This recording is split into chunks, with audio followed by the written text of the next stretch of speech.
Hey, what is up, you guys? Again, I know it's been a minute since I made like an actual full-length video. Are you surprised at this point? That's like my thing. That's like my thing. I make a video every like 2 years.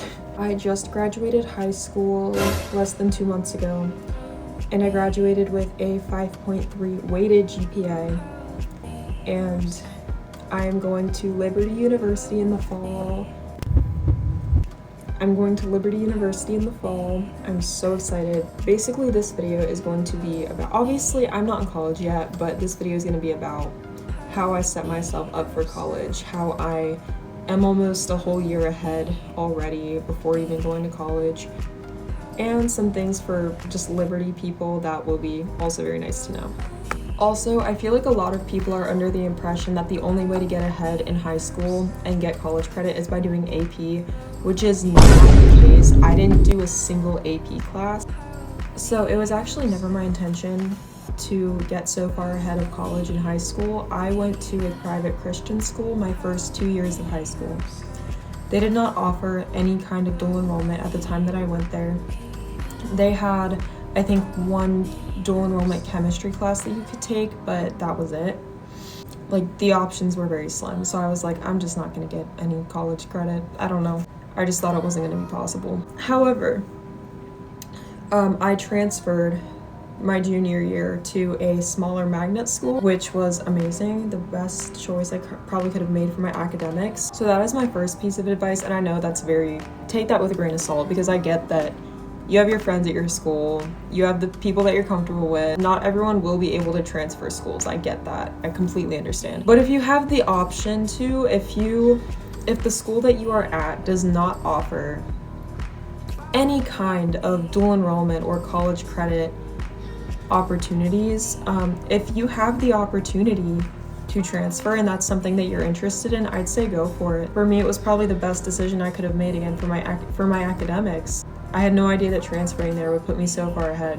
So again, I understand that's not an option for everybody, so take that with a grain of salt, but that was the first thing that worked for me. The second thing I would say is don't jump straight into AP if you don't want to.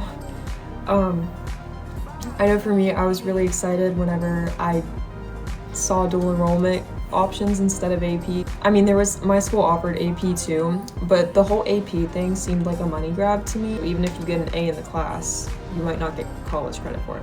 I don't know, I didn't want to play that game, so I went the dual enrollment route instead, which is a lot less pressure, I will say, but you also have to put a lot of time and effort into those classes. I'll talk about this too. My junior year, I took honors A and P, and out of nowhere, my teacher announced that they were partnering with a local college for college credit, so you could do a little bit of extra work and pay a little bit of money, and if you got an A or a B in the class, you would get college credit for it. And so I was like, heck yeah, I'm gonna do that. And I know that's one of the things that's school specific. I'm sure there's other schools that do stuff like that though. Just ask your guidance counselor and see if they have options for that, because I'm sure they do.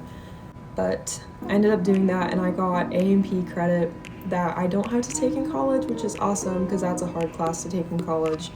My major is biomedical sciences, so a lot of science stuff, and that's one of the harder ones, so I'm glad to have that out of the way. And then I didn't do any other dual enrollment my junior year. That was barely even dual enrollment. That was more just like paying to get college credit. That class was, I would say, college level though, so it was definitely worth college credit. Fast forward to my senior year of high school, I was signed up to take like 5 or 6 college classes. I think it was 5 in total through a local college, and I was taking them in addition to a couple extra high school credits that I had to finish up. I only had like 2 classes I had to take in high school my senior year. My credits from my old school transferred to my new school. They were like a lot of credits somehow. I don't know.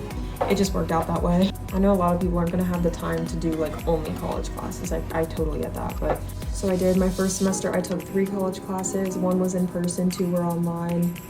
And then my second semester, senior year, I took 2 online college classes, which were difficult, but they were all difficult to a certain extent. They're college classes. They're not gonna be like, it's not gonna be a cakewalk. So I did spend a lot of time working on those classes, studying, writing essays. That's what college classes take to get good grades. You have to put the work in. Unfortunately, I ended up getting A's in all those classes, which is why my GPA skyrocketed to 5.3. Actually, I think it would round up to 5.4, but I'll put a screenshot here if you want to get specific with it. But yeah, so that is how I got my GPA to be that high. It was because I was done with all my high school classes pretty much, and I was only doing AP, not AP.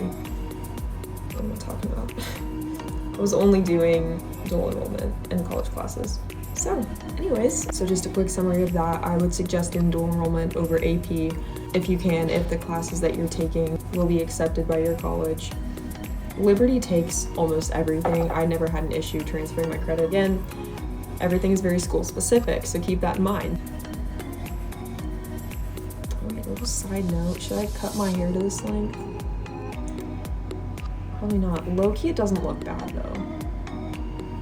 You do not want to be that person who pays for a college class, does all the work, gets a good grade, and then realizes, oh crap, my school doesn't take this. That was almost me.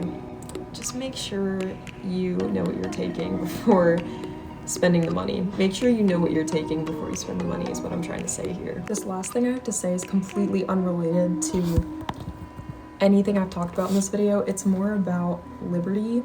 If you are a Liberty student, obviously I'm not there yet, but please, please, please, when you pick out your dorm, have a roommate in mind before housing opens up. Please, okay? You do not want to be in the situation that I was in.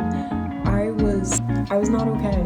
Literally, especially if you're staying in Commons like I am, Commons fill up so fast, you guys, like,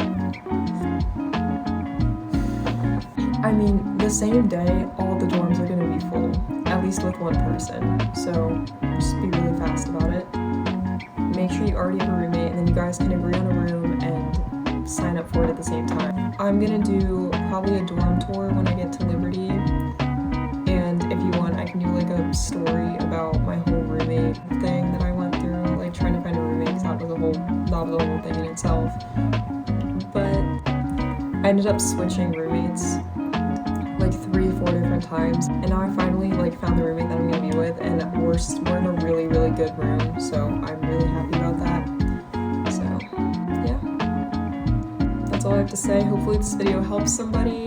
Again, a lot of this stuff is very school specific, so take what I say with a grain of salt, and good luck to all of you finishing high school and entering college. We've got this, and I hope you have a great day. Bye.